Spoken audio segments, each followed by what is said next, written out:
اعوذ باللہ من الشیطان الرجیم بسم اللہ الرحمن الرحیم رب اشرح لی صدری ویسر لی امری واحلل عقدۃ من لسانی یفقہوا قولی رب زدنی علما اللہم فقہنا فی الدین اللہم انفعنا بما علمتنا وعلمنا ما ينفعنا وزدنا علما اللہم انی اسألک علما نافعا ورزقا طیبا وعملا متقبلا۔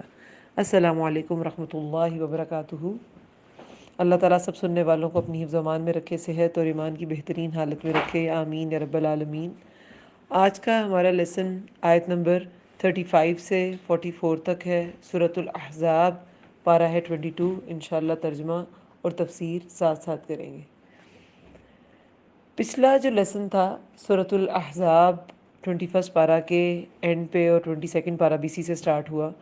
تو پہلے غزوہ احزاب کے احوال تھے، پھر غزوہ بنو قریظہ کے، اور اس کے بعد جو اس پارہ میں احکامات ہیں وہ سارے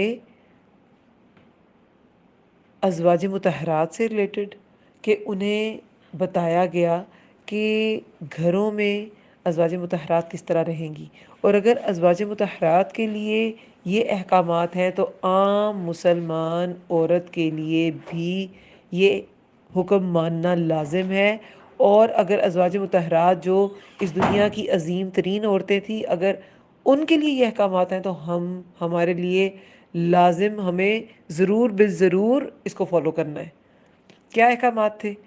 ایک تو ازواج مطہرات کسی عام عورت کی طرح نہیں، ان کا رتبہ بہت بلند تھا، اس لیے ان کو احتیاط کی بھی بہت زیادہ ضرورت تھی، کیونکہ جیسے غزوہ احزاب کے سے واپسی پر غزوہ بنو مستلق پہ، جو ایک چھوٹا سا غزوہ تھا، بنو مستلق کی طرف وہ جو پیش قدمی کی گئی، اور وہاں تھوڑی دیر سٹے ہوا، اور وہاں ہار گم گیا حضرت عائشہ صلی اللہ عنہ کا، پھر تیمم کی آیات بھی آئیں، اور پھر واپسی پر یہ جو واقعہ افک ہے وہ سارا۔ تو ان سب چیزوں سے بچنے کے لیے کیا ہوا کہ یہ تو سورۃ الاحزاب، اس میں تو یہ سب جو احکامات ہیں وہ ازواج مطہرات کی حفاظت کے لیے آئے، ان کی تعظیم کو مزید الیبوریٹ کرنے کے لیے، مزید بتانے کے لیے آئے۔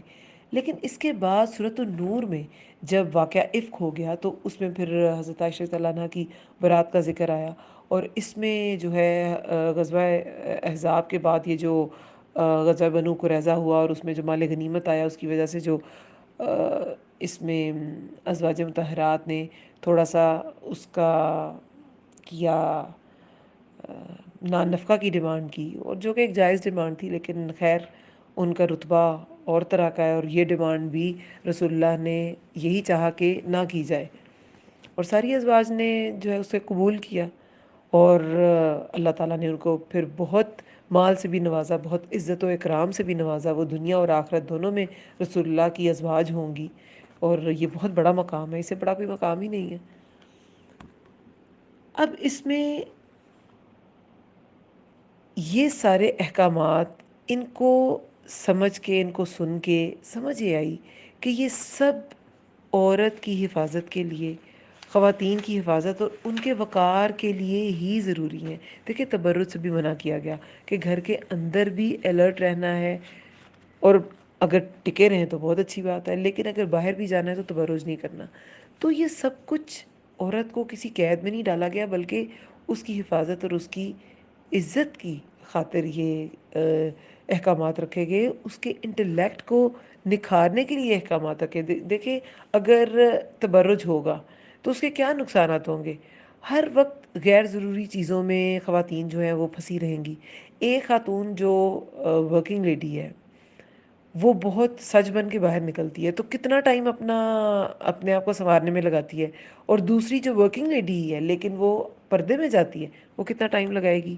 وہ اپنے گھر کو پورا مینج کر کے نکلے گی اچھی طرح، ہر چیز اس کا ٹائم غیر ضروری چیزوں میں نہیں لگے گا۔ پھر تبرج کے نقصانات، اللہ کی حد کو جب توڑیں گے تو ایک وہ جو بے سکونی ہے وہ رہے گی زندگی میں، پیسے کا ضیاع بھی ہے، وقت کا ضیاع بھی ہے، انرجی کا ضیاع بھی ہے، یہ ساری اللہ تعالیٰ کی نعمتیں ہیں، اور آپ نے ضائع کس میں کی؟ تبرج میں۔ تبرج بھی کون سا؟ پرانی جہلیت والا تبرج الجاہلیت الاولی، پرانی جہلیت۔ تو یہ سجنا سنورنا، عورتوں میں مردوں میں نکلنا سج سنور کے، یا اپنی آرائش جو ہے اس کو کور نہ کرنا مردوں میں، یہ سب تبرج میں ہی آتے ہیں۔ ہم نے پڑھ لیا تھا کہ اپنے محاسن کو کی نمائش اور زیورات کی نمائش، گھر کے کپڑوں کی اگر بہت وہ عمدہ ہے ان کی نمائش، چال میں آپ کے بانک پن اور خوشبو وغیرہ، یہ سب تبرج میں آتی ہیں۔ اس کے علاوہ اور اس کے کیا نقصانات ہیں؟ دیکھیں، جب عورتیں اتنا زیادہ تبرج کریں گی اور اپنی آرائش میں ہی لگی رہیں گی، تو اس آرائش کے لیے ایک سوٹ دوبارہ نہیں پہننا، ایک جیولری پہنی ہے دوبارہ نہیں پہننی، جوتے نئے سے نئے چاہیے، تو کیا ہوگا؟ عورت مرد کو حرام کمانے کی طرف راغب کرے گی، وہ مرد کو تنگ کرے گی، اور مرد کیا کرے گا؟ اس کو اگر حلال سے پوری نہیں وہ کر پا رہا عورت کی یہ والی ضرورتیں، تو پھر وہ کیا کرے گا؟ حرام کی طرف جائے گا۔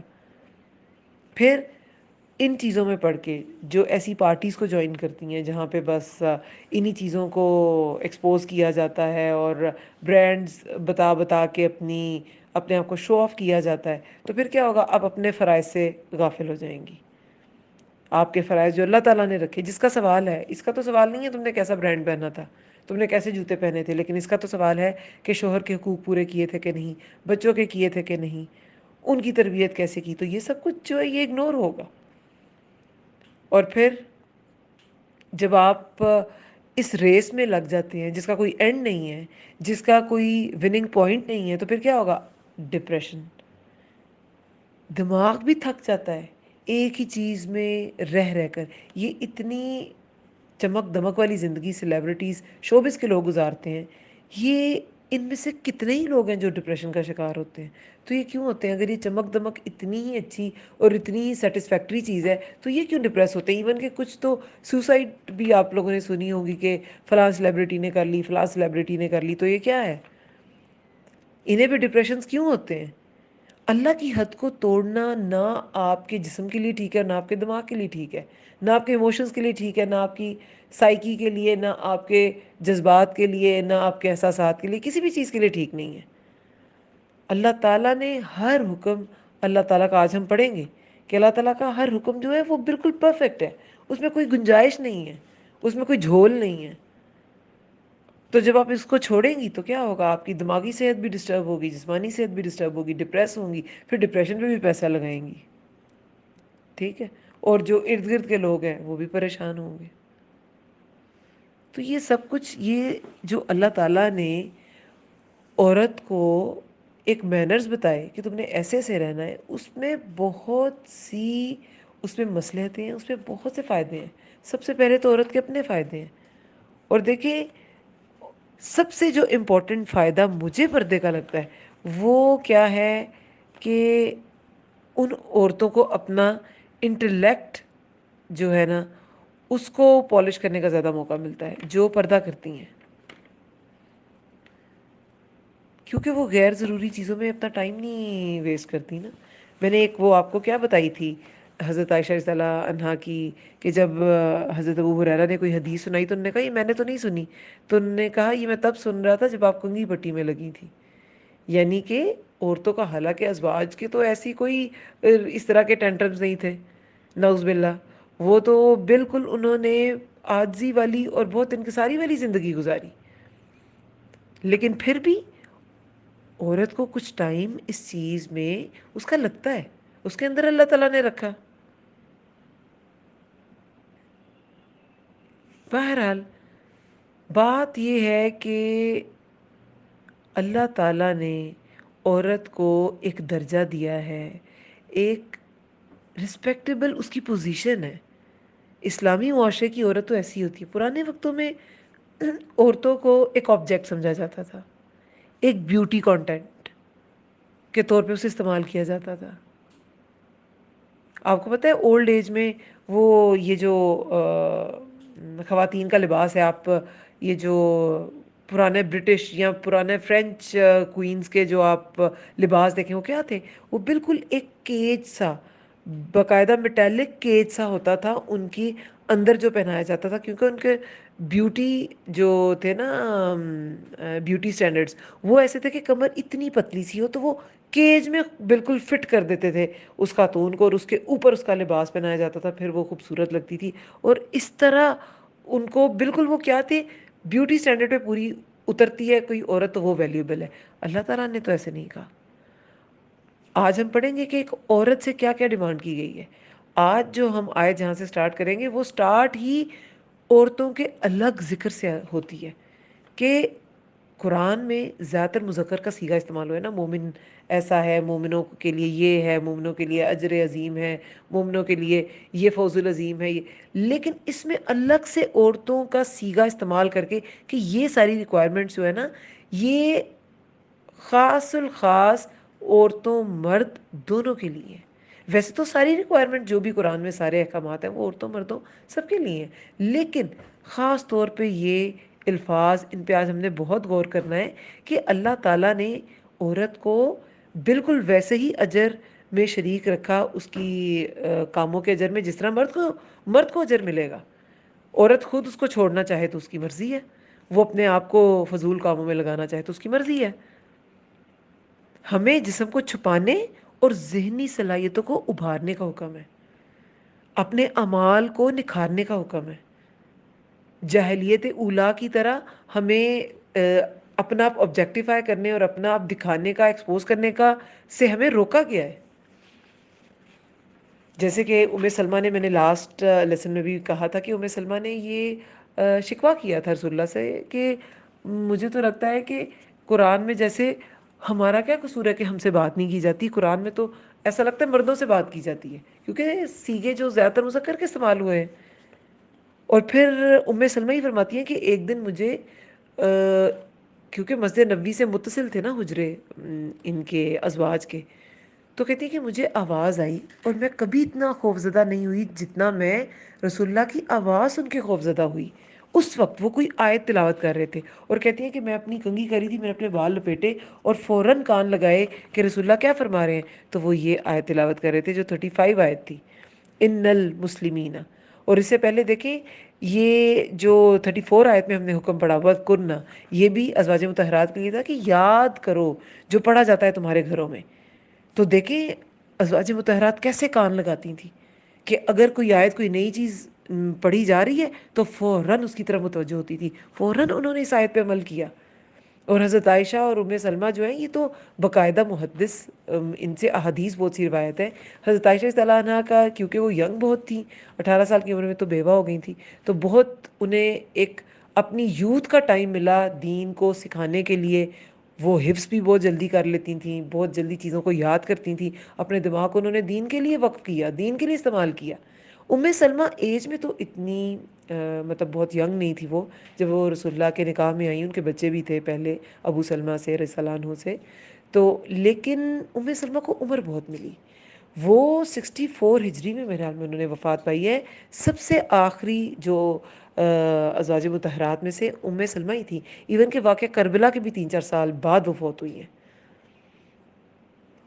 تو کیونکہ ان کے ذکر آتے ہیں نا کہ کربلا کا جب وہ واقعہ، جب وہ ظلم کی سی کیفیت تھی تو وہ کہتے تھے، تو وہ احتجاج انہوں نے کیا تھا کہ تم رسول اللہ کی آل پہ اس طرح کے اقدام کر رہے ہو. بہرحال وہ ایک الگ ٹاپک ہے. تو سلمہ جو ہے انہوں نے کان لگایا اور کہتی ہیں کہ یہ والی آیت رسول اللہ صلی اللہ علیہ وسلم 35 آیت تلاوت کر رہے تھے. اب اس سے پہلے وَاذْكُرْنَا جو 34 آیت میں اس ورڈ کو پہ غور کرنا ہے، کیونکہ آج لیسن کے اینڈ پہ ذکر کا جو ہے وہ آیت ہے، اور اس کو سمجھنے کے لیے وَاذْكُرْنَا کو بھی سمجھیں کہ ذکر جو ہے نا دو طرح استعمال ہوتا ہے ذکر.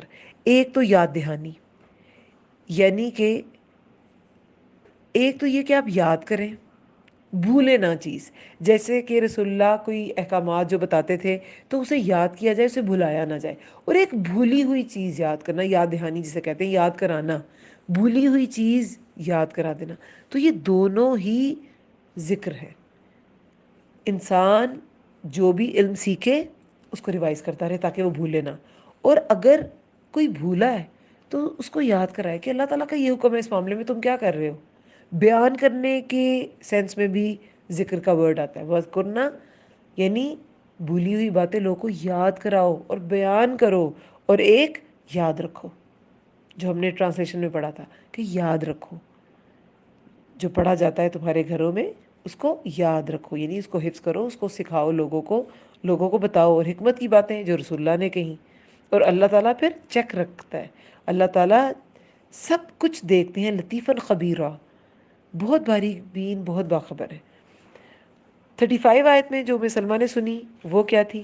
ان المسلمین، بے شک مسلمان مرد، والمسلمات اور مسلمان عورتیں، والمؤمنین اور مومن مرد، والمؤمنات اور مومن عورتیں، والقانتین اور فرما بردار مرد، والقانتات اور فرما بردار عورتیں، والصادقین اور سچے مرد، والصادقات اور سچی عورتیں، والصابرین اور صبر کرنے والے مرد، والصابرات اور صبر کرنے والی عورتیں، والخاشعین اور خشوع کرنے والے مرد، والخاشعات اور خشوع کرنے والی عورتیں، والمتصدقین اور صدقہ کرنے والے مرد، والمتصدقات اور صدقہ کرنے والی عورتیں، والصائمین اور روزہ رکھنے والے مرد، والصائمات اور روزہ رکھنے والی عورتیں، والحافظین حافظین اور حفاظت کرنے والے مرد، فروجہم اپنی شرمگاہوں کی، والحافظات حافظات اور حفاظت کرنے والی عورتیں، والذاکرین اور ذکر کرنے والے مرد. کس کا ذکر؟ والذاکرین اللہ اور ذکر کرنے والے مرد اللہ کا، کثیرا والذاکرات بہت زیادہ اور ذکر کرنے والی عورتیں. اعد اللہ تیار کر رکھی ہے اللہ نے، لہم ان کے لیے، مغفرتا و اجرا عظیما مغفرت اور اجر بہت بڑا.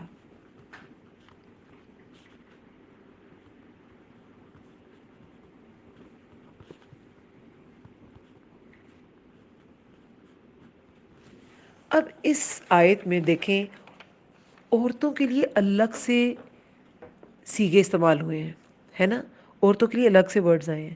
دیکھیں ویسے بھی ان جنرل بھی جو جو حکم مردوں کے لیے آتے ہیں وہ عورتوں کے لیے بھی ہیں. مومنین کہاں لکھا جاتا ہے؟ مومنات اس سے مبرہ تو نہیں ہوتی نا، وہ بھی اسی میں ہوتی ہیں. لیکن یہاں پہ الگ الگ بتایا گیا عورتوں کو. ایک تو عورتوں کی دلجوئی کے لیے، جیسے ام سلمہ کہتی تھی کہ ہمارا تو نام نہیں آتا، ان کی الگ سے دلجوئی کے لیے ان کا نام بھی اس میں اس آیت میں الگ سے انہیں مخاطب بھی کیا گیا. اور ایک یہ بھی اس میں سمجھنے کی چیز ہے کہ یہ والے احکامات جن کو الگ سے عورتوں کو مخاطب کر کے یہ بتائے گئے، یہ والے الفاظ استعمال کیے گئے، تو ان الفاظ کو ضرور ان کو سمجھنا ہے، ان پہ غور کرنا ہے کہ اللہ تعالیٰ اپنے بندے سے کس طرح کی خوبیاں چاہتا ہے. یہ وہ جنتی لوگ کی خوبیاں ہیں جو اللہ تعالیٰ کو پسند ہے.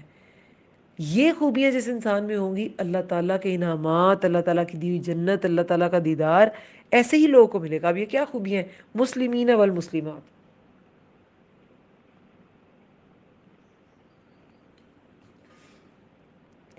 دیکھیں مسلمان اور مومن، اگر تو یہ صرف ایک ہی ورڈ ہے نا تو وہ اکثر اب مسلمان میں ایٹ ٹائمز مومن بھی شمار کر لیا جاتا ہے کہ مومن کے لیے بھی مسلمان ورڈ آ گیا، یہاں مسلمان کے لیے بھی مومن ورڈ آ گیا. لیکن یہاں پہ الگ الگ ورڈ یوز کیا گیا، تو اس کا مطلب ہے کہ جو ان کا اوریجنلی مطلب ہے یہ اسی میں لیا گیا ہے. یعنی کہ مسلمین والمسلمات اسلام لانے والے، جو اللہ تعالیٰ کے دین کو جنہوں نے دل سے قبول کر لیا، ٹھیک ہے، انہوں نے اپنے دل کے ساتھ اللہ تعالیٰ کے یہ سیٹ آف بلیفز کو باندھ لیا. اسلام کیا ہے؟ توحید، نماز، روزہ، زکوٰۃ، حج، یہی ہے نا، یہی ہے ارکان اسلام. ایمان اس سے تھوڑا سا آگے کا درجہ، فرشتوں پر ایمان، اللہ پر ایمان، فرشتوں پر ایمان، آسمانی کتابوں پر ایمان، رسولوں پر ایمان، موت کے بعد جی اٹھنے پر ایمان، اچھی بری تقدیر پر ایمان. ٹھیک ہے، تو یہ سارے ایمان کے جزو ہیں، یہ اس سے تھوڑی آگے کی چیزیں ہیں. یہ ساری غیب کی باتیں ہیں. ٹھیک ہے، رسول ٹھیک ہے وہ دکھتے تو تھے، کتاب دکھتی تو تھی، لیکن یہ اللہ کی طرف سے یہ تو غیب ہی ہے نا، یہ تو غیب ہے. اور اللہ تعالیٰ فرشتے تو ہے ہی غیب، تقدیر تو ہے ہی غیب، اور آخرت تو ہے ہی غیب. تو یہ اس سے اوپر کا درجہ ہے۔ اور دوسرا یہ کہ ایمان کی ڈیفینیشن اگر آپ دیکھیں تو وہ کیا ہوتا ہے؟ کیا ہے ڈیفینیشن ایمان کی؟ یہ زبان سے اظہار ہے اور دل کا اقرار ہے۔ ٹھیک ہے، دل کے ساتھ اپنے گرہ باندھی، وہ اسلام میں بھی ہے۔ آپ نے جب اسلام قبول کر لیا تو آپ نے دل کے ساتھ وہ گرہ مضبوط باندھ لی، عقیدہ اپنا ایک بنا لیا۔ لیکن ایمان اس عقیدے کے مطابق عمل کر کے ایمان مکمل ہوتا ہے۔ ایمان میں عمل شامل ہے، دل کے ساتھ گرہ یعنی کہ دل کا اقرار، زبان سے اظہار، اور عمل بالجوارح، آپ کی سینسز کے ساتھ عمل کرنا، یہ سب مل کے ایمان بناتے ہیں۔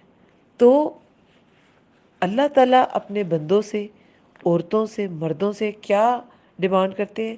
کہ مسلمان مرد اور مسلمان عورتیں، مومن مرد اور مومن عورتیں دل کا اقرار بھی کرتی ہیں، اظہار بھی کرتی ہیں، اور عمل سے بھی ظاہر ہوتا ہے ان کا ایمان، ان کا اسلام، ان کا جو بھی اللہ تعالیٰ کے ساتھ ان کی کمٹمنٹ ہے، ان کے عمل سے ظاہر ہوتی ہے۔ مومن مرد، مومن عورتیں، والقانتین والقانتات، اور قنوت میں نے جیسے آپ کو بتایا تھا دوام اطاعت کے لیے ہے، صرف فرما برداری نہیں ہے۔ اس کا اردو ٹرانسلیشن یہی بنے گی، اور فرما بردار مرد اور فرما بردار عورتیں۔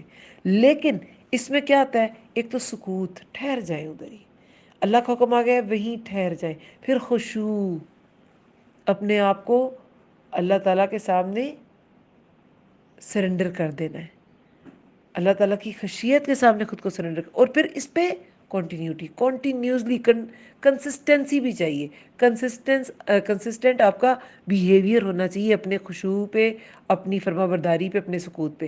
تو سکوت، خشوع اور دوام، یہ مل کے بناتے ہیں قنوت۔ ٹھیک ہے،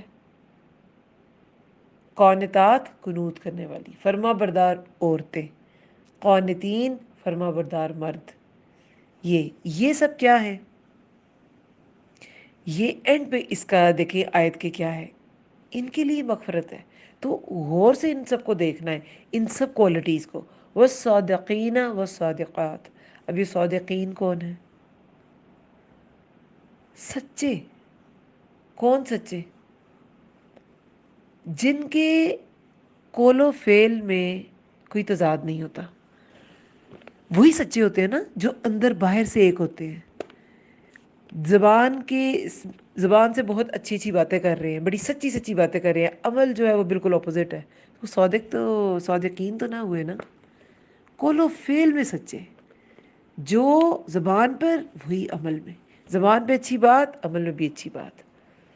قانتین جو ہے، اس میں دیکھیں سورہ روم میں بھی قانتون کا ورڈ آیا تھا، کہ سب کے سب اسی کے فرما بردار ہیں، جو بھی آسمان و زمین میں ہے نا، سب کا سب اسی کا فرما بردار ہے۔ تو یہ مریم علیہ السلام کو بھی آل عمران آیت نمبر 43 میں یہی قنوت تھی کہ اختیار کرو اللہ تعالیٰ کے لیے، فرمایا تھا اللہ تعالیٰ کے لیے اختیار کرو، کیا اختیار کرو؟ قنوت اختیار کرو، اور پھر آگے حکم تھا رکوع کرو، سجدہ کرو۔ یہ بھی ساری کیا تھی؟ خشوع کی اقسام تھی، فرما برداری کی اقسام تھی۔ تو یہ ورڈ پہلے بھی آیا قرآن میں، ٹھیک ہے؟ تو یہ ایک بڑا امپورٹنٹ پارٹ ہے کسی بھی مومن کے کریکٹر کا۔ اور صادقین، صادقات، قول و فعل میں سچے۔ والصابرین والصابرات، یہ کون ہے؟ صابرین اور صابرات، جو بھی اللہ تعالیٰ نے حکم دے دیا ایمان لے آئے، اس پہ پہلے اسلام لے آئے، پھر ایمان لے آئے، عمل بھی کرنا شروع کر دیا، پھر اس پہ جمے بھی رہنا ہے، استقامت، استقلال کے ساتھ جمے رہنے والے لوگ، یہ ہیں صابرین۔ اور ایسی عورتیں ہیں صابرات، اس حکم سے پھر پیچھے نہیں ہٹنا، موسمی حکم نہیں ماننا کہ دل چاہا تو مان لیا، دل چاہا تو نہ مانا۔ سردیوں میں نمازیں جو ہیں وہ انہیں لیٹ کر لیا، بستر سے اٹھنے کو دل نہ چاہا، گرمیوں میں پڑھ لی، نہیں۔ ہر حال میں، ہر موسم میں اللہ تعالیٰ کے حکم پہ جمے رہنا ہے، اور جو مشقتیں آئیں گی اس راستے میں برداشت کرنی ہے۔ صابرین و صابرات والخاشعین والخاشعات، خشوع کرنے والے مرد، خشوع کرنے والی عورتیں، یہ کون ہے خشوع کرنے والی مرد، خشوع کرنے والی عورتیں؟ اللہ تعالیٰ سے ڈر کے معاملہ کرنے والے لوگ، ہر ہر چیز میں اللہ تعالیٰ سے ڈر کے معاملہ کرنے والے. اور جو اللہ تعالیٰ سے ڈرتے ہیں وہ لوگوں کے سامنے اکڑ کے رہتے ہیں، وہ لوگوں کے سامنے بھی عاجزی کے ساتھ رہتے ہیں، ان کی مدد کرنے والے ہوتے ہیں. اللہ کی بڑائی ان کی ہر جسے سے جھلکتی ہے. تو وہ خاشعین اور خاشعات جو اللہ تعالیٰ کے ساتھ جو بھی ان کے سارے معاملات ہیں، نماز ہے، روزہ ہے، زکوٰۃ ہے، نماز میں بھی خشوع خضوع ہوگا ان کی نماز میں، اور جو بھی ان کے سارے اعمال ہیں، جو ان کی عبادات ہیں، ان کا روزہ ہے، ان کی زکوٰۃ ہے، اظہار کر کر کے کسی کو صدقات نہیں دیں گے، خشوع کے ساتھ، عاجزی کے ساتھ. اللہ نے دی ہے نعمت تو مجھے بانٹنی ہے. ہر چیز میں خشوع. اللہ تعالیٰ کی عبادات میں جو ریچولز ہیں ان میں بھی خشوع، اور جو انسانوں کے ساتھ معاملات ہیں ان میں بھی خشوع. والمتصدقین والمتصدقات، اور صدقہ دینے والے مرد اور صدقہ دینے والی عورتیں. اب یہ فرض صدقات بھی اس میں آتے ہیں، زکوٰۃ، نفلی صدقات بھی ہیں. ٹھیک ہے، نفلی صدقات جو ہم ویسے صدقہ کرتے ہیں، خیرات دیتے ہیں. اور پھر قرض، قرض آپ دیں اور پھر اسے معاف کر دیں. قرض تو قرض ہے، وہ صدقہ نہیں ہوتا، لیکن اگر معاف کر دیا تو وہ بھی صدقہ ہے، بہت اعلیٰ درجے کا صدقہ ہے. اور بہت سی صدقے کی لسٹ ہے، آپ سب کو پتہ ہے کہ کیا کیا آتے ہیں نفلی صدقات میں. اللہ کی راہ میں خرچ کرنا، بہت ڈفرینٹ، درخت لگا دینا، پانی پلا دینا، کوئی فی سبیل اللہ کام کرانا، سب کچھ جو بھی آپ نے نیکی کی وہ صدقہ ہی ہے، وہ آپ کی صداقت کی دلیل ہے. تو صدقہ دینے والے مرد، صدقہ دینے والی عورتیں. وہ صائمین و صائمات، روزہ رکھنے والے مرد، روزہ رکھنے والی عورتیں. اب اس میں روزہ رکھنے والے مرد اور عورتیں، اس سے کیا صرف روزہ روزہ مراد ہے؟ کیا روزہ مراد ہے؟ روزے میں کیا ہوتا ہے؟ اپنے نفس پہ قابو پانا، جائز خواہشات بھی اللہ تعالیٰ کے لیے روک کے رکھنا. وہ ہوں گے وہ صائمین و صائمات. تو اپنے آپ کو کیا کرنا؟ کنٹرولڈ. مومن اور مومنہ جو ہوگی وہ کیا ہوگی؟ کنٹرولڈ ہوگی. وہ اپنے آپ پہ قابو رکھے ہوئے ہوگی، اپنے نفس پہ قابو رکھے ہوئے ہوگی، اپنے آپ کو آرگنائز کیے ہوگی. یہ ہے وہ صائمین و صائمات، روزہ رکھنے والے مرد، روزہ رکھنے والی عورتیں، جو اس کے دوران اپنے نفس کو کیا کرتے ہیں؟ ٹرین کرتے ہیں. والحافظین فروجہم. فرض کیا ہوتا ہے؟ دو چیزوں کے درمیان وقفہ یا شگاف کو فرض کہتے ہیں. تو شرمگاہ کے لیے استعمال ہوا ہے ورڈ قرآن میں. اور اپنی شرمگاہوں کی حفاظت کرنے والے مرد اور حفاظت کرنے والی عورتیں. اور سورہ مؤمنون کے سٹارٹ میں کہ وہ اپنے شرمگاہوں کی حفاظت کرتے ہیں. مومنوں کی جو صفات ہیں پہلی 10 آیات میں، تو اس میں ایک بہت بڑی صفت یہی بتائی گئی ہے کہ اپنی شرمگاہوں کی حفاظت کرتے ہیں. اور وہ کیسے حفاظت ہوتی ہے وہ بھی اس میں الیبوریٹ کیا گیا ہے. کیسے؟ کہ اپنے زوج تک ہی وہ محدود رہتے ہیں، اپنے زوج سے باہر وہ اپنی کسی بھی ریلیشن شپ کو بالکل اپنے اوپر حرام سمجھتے ہیں. یا جن کے مالک ہوئے دائیں ہاتھ، وہ ظاہر ہے لونڈی کا حکم تھا جو کہ اب جو ہے وہ تو نہیں ہے، اس دور میں تھا تو وہ بھی جائز ہے. وَالذَّاكِرِينَ اللَّهَ، اور ذکر کرنے والے مرد اللہ کا بہت زیادہ، اور ذکر کرنے والی عورتیں. اب یہ ذاکرین اور ذاکرات، یہ بہت زیادہ اللہ کا ذکر کیسے ہوگا؟ بس ہر وقت تسبیح پکڑے رکھے اور اللہ کا ذکر کرتے رہیں، اور اللہ کا کوئی نہ کوئی نام بولے رکھے، بولتے رہیں. یہ ہوگا ہر وقت اللہ کا ذکر؟ کیا ہوگا اللہ کا ذکر؟ ذکر ابھی میں نے شروع میں اسی لیے بتایا کیا ہے. بھولی ہوئی چیز یاد کرانا، بیان کرنا اور یاد رکھنا. ایسے کرنا، ایسے یاد کرتے رہنا کہ بھولے ہی نہ. یہ سب کچھ ذکر ہے. تو ذکر کرنے والے مرد اور عورتیں ہر وقت اللہ کا، ہر وقت اللہ کی یاد. ایک تو ذکر میں جو بیسک چیزیں ہیں وہ کیا آتی ہیں؟ اس میں ذکر کی جو 3 ٹائپس ہیں وہ آتی ہیں: قرآن، نماز، اور یہ جو ہم ویسے دعاؤں کی صورت میں اذکار کرتے ہیں. ٹھیک ہے. ایکچولی 42 جو آیت ہے اس میں 41 اور 42 اس میں ذکر کا کافی زیادہ ذکر ہے، کافی ذکر کو الیبوریٹ اس میں انشاءاللہ کیا جائے گا. لیکن بہرحال لاسٹ لیسن میں بھی 34 آیت میں بھی ذکر کا وذکرنا ازواج مطہرات کو ذکر کرنے کا حکم دیا گیا. 35 آیت میں بھی جو اللہ تعالیٰ کی مغفرت کے حقدار لوگ ہوں گے ان کی کوالٹی ذکر ہے. اور اس کے علاوہ ایمان والوں کو مخاطب کر کے آگے 41-42 آیت میں بھی ذکر کرنے کا حکم دیا گیا ہے. تو یہ بہت امپورٹنٹ چیز ہے. قرآن میں جگہ جگہ ذکر کرنے کا حکم ہے اور اس ایک سورہ میں آگے پیچھے بار بار ذکر کرنے کا حکم آیا ہے. تو اس کا مطلب ہے اس کی کتنی امپورٹنس ہے. ذاکرین کی فضیلت ہے بہت زیادہ.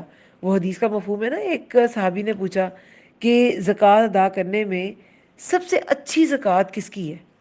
تو رسول اللہ نے کیا فرمایا تھا؟ جو سب سے زیادہ اللہ کو یاد کرنے والا ہوگا. پھر اس نے پوچھا کہ انہوں نے پوچھا نماز ادا کرنے میں سب سے زیادہ افضل کون لوگ ہیں؟ تو فرمایا جو سب سے زیادہ اللہ کو یاد کرنے والے ہیں. روزہ رکھنے میں سب سے زیادہ اچھا روزہ کس کا ہے؟ فرمایا جو سب سے زیادہ اللہ کو یاد کرنے والا ہے. حج کرنے میں سب سے زیادہ اچھا حج کرنے والا کون ہے؟ فرمایا جو سب سے زیادہ اللہ کو یاد کرنے والا ہے. ہر کام زیادہ احسن ہو جاتا ہے جب اس میں کیا ہوگا؟ اللہ کا ذکر شامل ہو جائے گا. تو اللہ کا ذکر اتنی چھوٹی چیز نہیں ہے. وہ ہر چیز ہر آپ کے عمل کو بیوٹیفائی کر دے گی.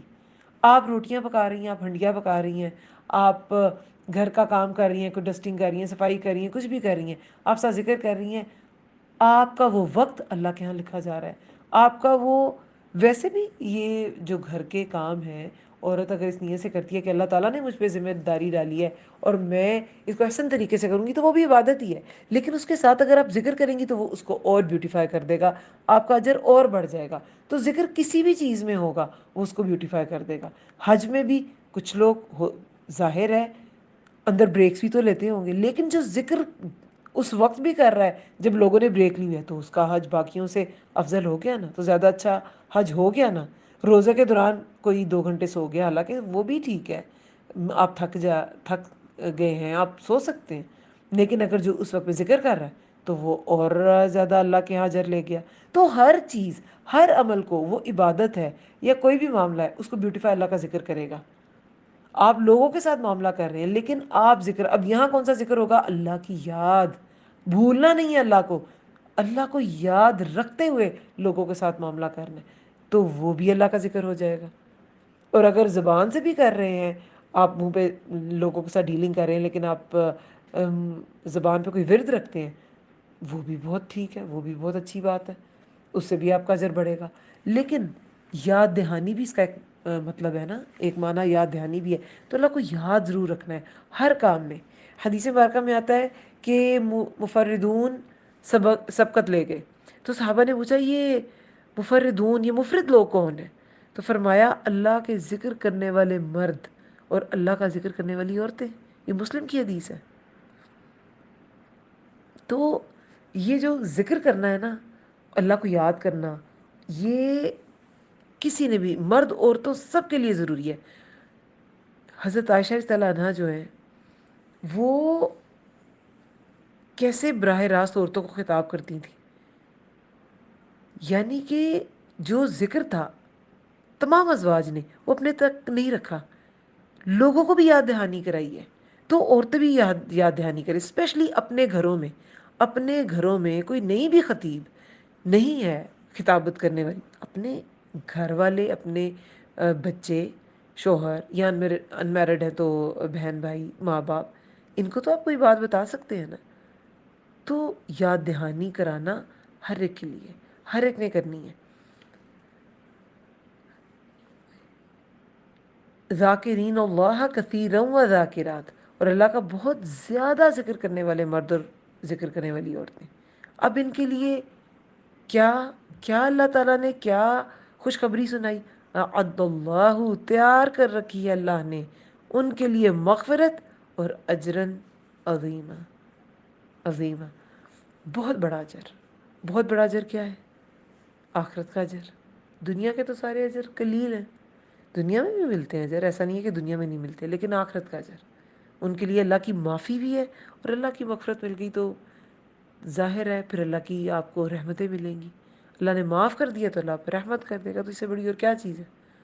پھر آیت نمبر 36 میں ہے وما, اور نہیں, کانا ہے, لمؤمنین, لمؤمن ولا, کسی مومن مرد کے لیے, اور نہ مؤمنتن کسی مومن عورت کے لیے، اذا جب قضى اللہ فیصلہ کر دے اللہ ورسولہ اور اس کا رسول، امرن کسی معاملے کا، ان یکونا کہ ہو، لہم الخیارات، لہم کیا ہوگا، لا لیے کے لیے، ہم ان کے، پلورل کا صیغہ ہے نا، جمع غائب کا، کہ ہو ان کے لیے خیارات کوئی اختیار، خیر بھی اسی سے ہے، اختیار بھی اسی سے ہے، خا یا را اس کا روٹ ورڈ ہے لیکن اختیار بھی اسی سے نکلا ہے، تو یہاں پر اختیار کے معنی میں استعمال ہوا ہے یہ ورڈ، کہ ہو ان کے لیے کوئی اختیار، من امرہم اپنے معاملے میں، ومن یعص اللہ ومن یعص اللہ اور جو کوئی نافرمانی کرے گا، عصو ہوتی ہے نا نافرمانی، آئین صاد واو اس کا روٹ ورڈ ہے، اور جو کوئی نافرمانی کرے گا اللہ کی، ورسولہ اور اس کے رسول کی، فقد تو تحقیق، ضل وہ بھٹک گیا، ضلالا مبینا بھٹکنا کھلم کھلا۔ اب اس آیت میں اللہ تعالیٰ فرماتے ہیں کہ اللہ اور اس کے رسول کا جب کوئی فیصلہ آ جائے تو مومن مرد ہو یا عورت اس کا اپنا کوئی اختیار نہیں رہے گا، یعنی کہ اللہ اور اس کا رسول جو فیصلہ مومن اور مومنہ کے لیے کر دیں گے تو وہ اپنے اختیار کو اللہ اور اس کے رسول کے اختیار میں دے دیں گے۔ اسلام مرد اور عورت میں یہی مزاج دیکھنا چاہتا ہے، سبمیشن کا۔ اسلام کا مطلب ہی سلامہ سے ہے، ٹوٹل سبمیشن۔ اور دیکھیں خیارہ کا جو روٹ ہے، روٹ لیٹرز وہ خا یا را ہے، اختیار بھی اسی سے ہے، خیر بھی اسی سے ہے، کیونکہ خیر اللہ کے اور رسول اللہ صلی اللہ علیہ وسلم کے فیصلوں میں ہی ہے۔ جب ہم اپنے اختیار کو ان کے تابع کر دیں گے، ان کے فیصلوں کے تابع کر دیں گے، ان کے اختیار میں دے دیں گے، تبھی ہمیں خیر ملے گی۔ اللہ اور رسول کی اطاعت میں ہی خیر ہے۔ اب ایک اس کا پہلو یہ بھی ہے کہ انسان کے پاس تو اختیار ہے، وہ چاہے تو فیصلوں کو مانے اور چاہے تو فیصلوں کو نہ مانے، وہ چاہے تو کسی حکم پہ عمل کرے چاہے تو نہ کرے۔ تو یہ کیوں اس آیت میں کہا گیا کہ اللہ اور اس کے رسول کا جب فیصلہ آ جائے گا تو مومن مرد اور عورت کے پاس کوئی اختیار نہیں رہے گا؟ ایکچولی یہ مومن کی بات ہے، مومن اور مومنہ کی بات ہے۔ ہر انسان مومن اور مومنہ نہیں ہوتا۔ جو ایمان لائے گا، جس کا عمل اس کے عقیدے کے مطابق ہوگا، اسلام کے مطابق ہوگا، وہ اپنا اختیار اللہ اور رسول کے فیصلے کے تابع کر دیں گے، وہ اپنے اختیار کا استعمال نہیں کریں گے، وہ اللہ اور اس کے رسول کے فیصلے کو ہی اوپر رکھیں گے۔ عام انسان کے پاس ہاں اختیار ہے، وہ چاہے تو مانے چاہے تو نہ مانے۔ کچھ فیصلے ایسے ہیں جیسے جو اللہ تعالیٰ کے احکامات ہیں، کچھ شرعی ہیں اور کچھ کونی ہیں۔ یہ میں پہلے بھی ڈسکس کر چکی ہوں، پچھلے لیکچرز میں بھی یہ بات آئی ہے، کئی بار آئی ہے کہ کونی احکامات اور شرعی احکامات۔ کونی احکامات جو کائنات سے ریلیٹڈ ہیں، کائنات کے متعلق اللہ تعالیٰ نے فیصلے کر دیے، سورج اس طرح نکلے گا، اس طرح غروب ہوگا، مشرق سے نکلے گا مغرب میں غروب ہوگا، اس طرح پلانٹ چلیں گے، اس طرح پودے نکلیں گے، آپ ایک بیج ڈالیں تو وہ اگلے دن درخت نہیں بن سکتا۔ اللہ تعالیٰ کے کونی احکامات ہیں، انلیس انٹل کوئی ایسی سائنٹیفک کوئی آپ نے اندر جینیٹک انجینئرنگ نہ کر دی ہو، یا کوئی آگے وقت کا کوئی پتہ نہیں، لیکن جو قدرت کا قانون ہے وہ ایسے ہی ہے، کونی جو حکم ہے وہ ایسے ہی ہے۔ یہ ہے کونی احکامات۔ ایک ہے شرعی احکامات، یعنی کہ اللہ تعالیٰ نے جو شریعت انبیاء کو دی اور اب فائنل شریعت رسول اللہ صلی اللہ علیہ وسلم کی شریعت ہے، تو جو شریعت میں چیزیں ہیں وہ کونی احکامات ہیں، وہ انسان کے اختیار میں ہے، وہ مانے یا نہ مانے۔ لیکن جو مومن مرد اور عورت ہوں گے وہ شرعی احکامات میں بھی اپنا اختیار اللہ تعالیٰ اور رسول اللہ صلی اللہ علیہ وسلم کے فیصلوں کے حوالے کر دیں گے۔ جو اللہ تعالیٰ نے فیصلے کیے، جو رسول اللہ نے فیصلے کیے، رسول اللہ صلی اللہ علیہ وسلم بھی اللہ تعالیٰ کے احکامات کے مطابق ہی فیصلے کرتے تھے، وہ وحی کے مطابق یا جو بھی اللہ تعالیٰ کے احکامات ان پہ نازل ہوتے تھے ان کے مطابق ہی فیصلے کرتے تھے۔ تو اللہ تعالیٰ کا حکم اور رسول اللہ کا حکم یہ اسلام کے احکامات ہی ہیں۔ سورۃ النور میں آیت نمبر 63 میں اللہ تعالیٰ نے کیا فرمایا ہے؟ وہ لوگ جو اس کے حکم کی مخالفت کرتے ہیں انہیں اس بات سے ڈرنا چاہیے کہ ان پر کوئی آزمائش نہ آ جائے یا دردناک عذاب نہ پہنچے۔ یعنی اللہ تعالیٰ کی اطاعت نہ کرنے سے دنیا میں بھی انسان کسی ٹیسٹ میں پڑھ سکتا ہے، کسی آزمائش میں پڑھ سکتا ہے جو اس کو پیوریفائی کرنے کا سبب بنے، اور آخرت میں عذاب کی پکڑ میں آ سکتا ہے۔ تو یہ سب چیزیں کیا شو کرتی ہیں کہ انسان کی بہتری اسی میں ہے کہ وہ اللہ تعالیٰ کے حکم کو مان لے، وہ ایمان لے آئے، وہ مومن مرد مومنہ عورت بن جائے۔ لیکن انسان کو اختیار ملا، کبھی کبھی وہ نہیں بھی مانتا، کچھ لوگ نہیں بھی مانتے۔ کیوں نہیں مانتے؟ اس پر ضرور سوچیں، کیونکہ جو اللہ تعالیٰ اور رسول اللہ صلی اللہ علیہ وسلم کے فیصلے کو نہیں مانے گا، نافرمانی کرے گا، تو اس کے لیے وعید بھی بہت بڑی ہے، وہ بھٹک گیا۔ جس نے نافرمانی کی اللہ کی اور اس کے رسول کی، تو وہ بھٹک گیا کھلم کھلا، ضلالم مبینہ۔ تو پھر کرنا کیا ہے؟ سوچیں کہ کیا چیز انسان کو اللہ تعالیٰ اور رسول اللہ صلی اللہ علیہ وسلم کے فیصلے کو ماننے سے روکتی ہے؟ کیا روکتی ہے؟ خواہش نفس۔ ہمارے سارے جو معاملات ہیں، ہماری ساری جو ڈیلنگز ہیں، وہ ہمیں ہم کب دین کے مطابق ان ڈیلنگز میں عمل نہیں کر سکتے، ان معاملات میں ہم کب دین سے ہٹ جاتے ہیں؟ شادی بیاہ کے معاملات میں، فوتگی کے معاملات میں، رشتے نبھانے کے معاملات میں، ان سب چیزوں میں ہم کب دین پر نہیں رہ سکتے؟ جب ہمارے اپنے اندر کی جو خواہش ہے وہ ہم پر غالب آ جاتی ہے، خواہش نفس جب حاوی ہو جاتی ہے۔ یہ نفس کو تو سیٹسفائی کرنا، وہ راستہ ہی الگ ہے اور اللہ کا راستہ ہی الگ ہے۔ نفس کو جو چیز خوش کرتی ہے وہ جنت تک نہیں لے کے جاتی۔ نفس کو قابو کرنا اور پھر اللہ تعالیٰ کے حکم ماننا، اللہ تعالیٰ کے احکامات پر سرنڈر کر دینا، یہ انسان کو جنت تک لے جاتا ہے۔ تو یہاں پر جو نہیں مانے گا اس کے بارے میں کہا گیا فقط ضل ضلال مبینہ، تو تحقیق وہ بھٹک گیا، بھٹکنا کھلم کھلا۔ پھر 37 آیت میں ہے وَإِذْ، اور جب، تقولو، آپ کہہ رہے تھے، للذی، اس شخص سے، انعم اللہ، انعام کیا، نعمہ سے ہے نا، نون عین میم، انعام کیا اللہ نے، علیہ، اس پر، وَأَنْعَمْتَ، اور انعام کیا آپ نے، علیہ، اس پر، امسک، روک رکھ، علیہ کا، اپنے پاس، زوجہ کا۔ اچھا، اب جب آپ کہہ رہے تھے اس شخص سے، یہ کس شخص کی بات ہے؟ زید رضی اللہ عنہ کی۔ اب اس شخص کی ڈیفینیشن ان کو انٹروڈیوس کیسے کرایا گیا ہے؟ جب آپ کہہ رہے تھے للذی، اس شخص سے، انعم اللہ، انعام کیا اللہ نے جس پر، اور انعام کیا آپ نے جس پر، یہ اس شخص کی بات ہے۔ اب کیا بات ہے؟ امسک، آپ کیا کہہ رہے تھے؟ امسک، روک رکھ، علیہ کا، اپنے پاس، زوجہ کا، اپنی بیوی کو، واتق اللہ، اور ڈر، واتقی، وقی سے ہے، تقوی بھی اسی سے ہے، واو قاف یا، اس کا روٹ ورڈ ہے، اور ڈر اللہ سے، وتخفی، اور آپ چھپاتے تھے، فی نفسی کا، اپنے دل میں، ماللہ، وہ جو اللہ، اللہ، مبدی ہی، ظاہر کرنے والا تھا، وتخشى الناس، اور آپ ڈر رہے تھے لوگوں سے، واللہ، حالانکہ اللہ، احق، زیادہ حقدار ہے، ان کے، تخشى، آپ ڈرے اس سے، فلما، پھر جب، قضا، پوری کر چکا، زید منہا، زید اس سے، منہا ہے نا، مونس کی ضمیر ہے، ہا، ہو نہیں ہے، اس سے یعنی کہ اپنی بیوی سے، زینب بنت جہش رضی اللہ عنہ کی بات ہے، اس سے،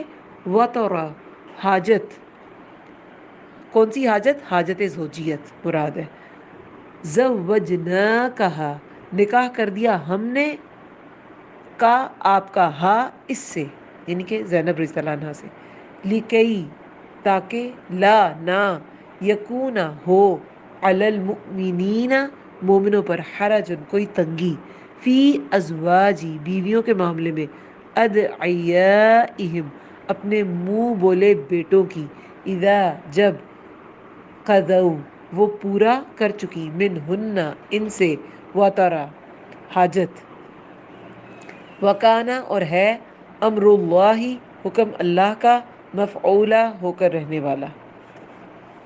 یہاں پر ایک واقعے کی طرف نشاندہی ہے، حضرت زید رضی اللہ عنہ جو ہے، اب یہ دیکھیں یہ واحد صحابی ہیں جن کا قرآن میں نام لیا گیا ہے، یہ بہت بڑا اعزاز ہے۔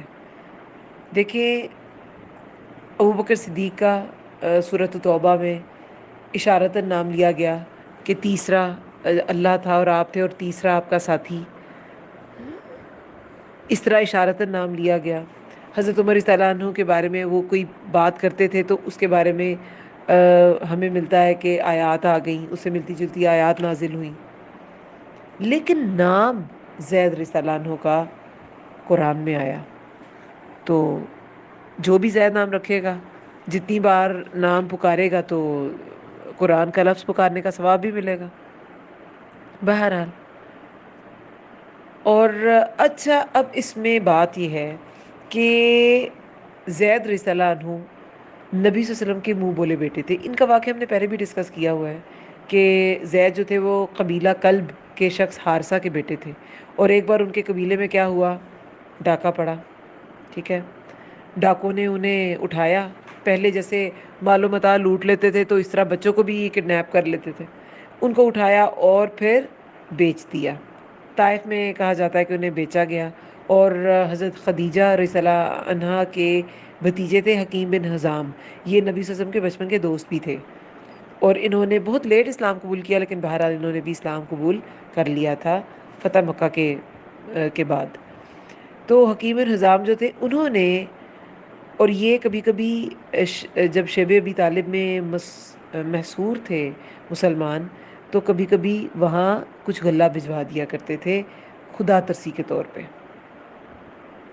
خیر، تو خدیجہ رضی اللہ عنہا کے بھتیجے تھے حکیم بن حزام یا حکیم ابن حزام، انہوں نے طائف سے زید بن حارثہ کو خریدا اور پھر مکہ میں آ کے اپنی پھوپھی کے حوالے کر دیا، ان کو دے دیا۔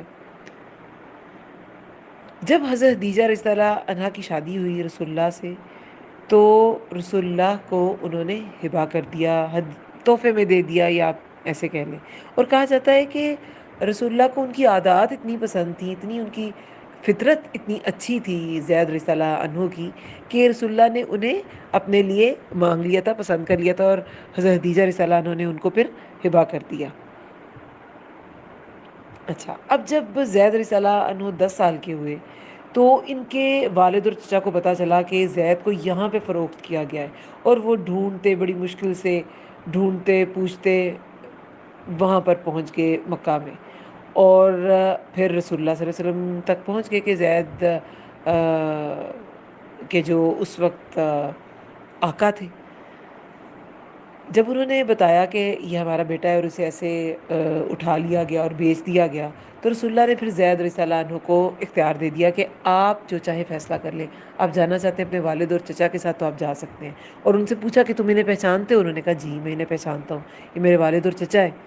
لیکن زید رضی اللہ عنہ نے رسول اللہ کی غلامی کو پسند کیا، انہوں نے کہا کہ میں انہی کے ساتھ رہوں گا۔ تو ان کے باپ اور چچا جو تھے انہوں نے تھوڑی سی باتیں بھی کی کہ تم غیر کو ترجیح دے رہے ہو ہم پر، اور لیکن پھر خیر وہ خوش تھے ادھر، وہ اب کچھ کر نہیں سکتے تھے، ان کی اپنی مرضی تھی، تو پھر وہ چلے گئے۔ لیکن رسول اللہ ان کی اس بات سے اتنے خوش ہوئے کہ دیکھیں رسول اللہ کی کیا ان کے ساتھ ڈیلنگ، کیا ان کے ساتھ طریقہ ہوگا کہ سگے باپ اور چچا پر انہوں نے رسول اللہ کے ساتھ کو پریفر کیا۔ کتنی ان کی، تب رسول اللہ نبی نہیں تھے، کتنی ان کی زبردست ان کے ساتھ طریقہ اور ان کے ساتھ معاملہ رہا ہوگا۔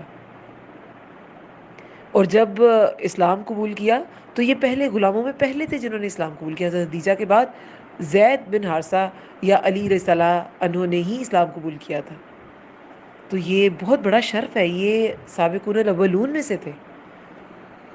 بہرحال رسول اللہ بہت خوش ہوئے، اور انہوں نے جا کے اعلان کر دیا کہ زید انہیں آزاد کر دیا، اور کہا کہ زید میرا منہ بولا بیٹا ہے، اب اسے زید بن حارثہ نہیں زید بن محمد کہا جائے گا۔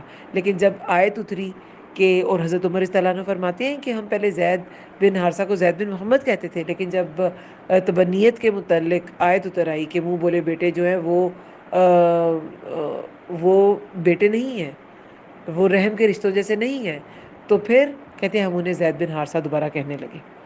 بہرحال یہ زید بن حارثہ کا ایک انٹروڈکشن، ان کا ایک پس منظر تھا کہ کیسے وہ رسول اللہ تک پہنچے اور کتنی محبت تھی رسول اللہ کو زید بن حارثہ سے۔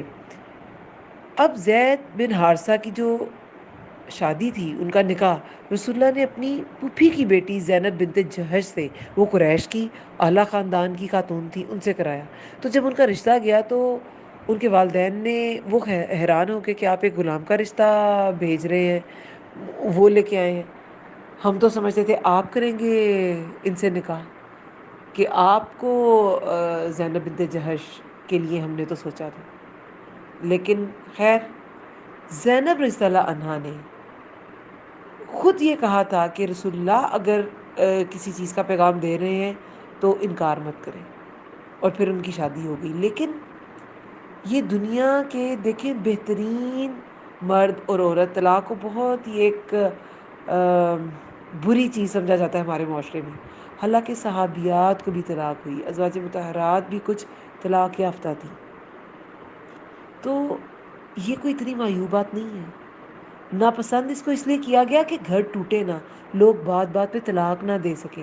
لیکن اگر کمپیٹیبلٹی نہیں ہے تو زندگی اپنی خراب کرنے سے بہتر ہے کہ آپ طلاق لے لیں، اور اللہ تعالیٰ اور خیر کے راستے کھولے گا، مرد کے لیے بھی اور عورت کے لیے بھی۔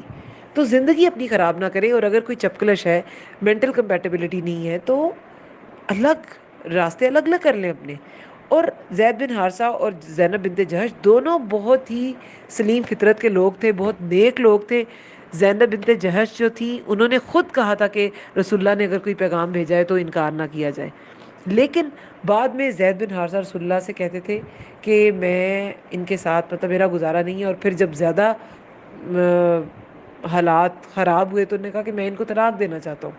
تو رسول اللہ، ایک تو ان کے پیرنٹس نے پہلے ہی کہا تھا کہ ہم چاہتے ہیں کہ آپ کرتے ان سے شادی، تو انہیں لگتا تھا کہ ان کے پیرنٹس شاید مجھے کہیں کہ آپ کر لیں نکاح۔ پھر اللہ تعالیٰ کی طرف سے بھی اشارہ ہو گیا کہ ہم نے یہ جو تبنیت کا رول ہے کہ بالکل منہ بولا بیٹا جو ہے وہ سگے بیٹوں کی طرح لوگ ٹریٹ کرتے تھے، اس رسم کو، اس جاہلیت کی رسم کو توڑنا ہے، کیونکہ رسول اللہ، ہم اب آگے آیت میں پڑھیں گے، وہ خاتم النبیین ہے، ان پہ رسالت جو ہے وہ ختم ہو جائے گی۔ تو اس کے بعد یہ رسمیں کون توڑے گا؟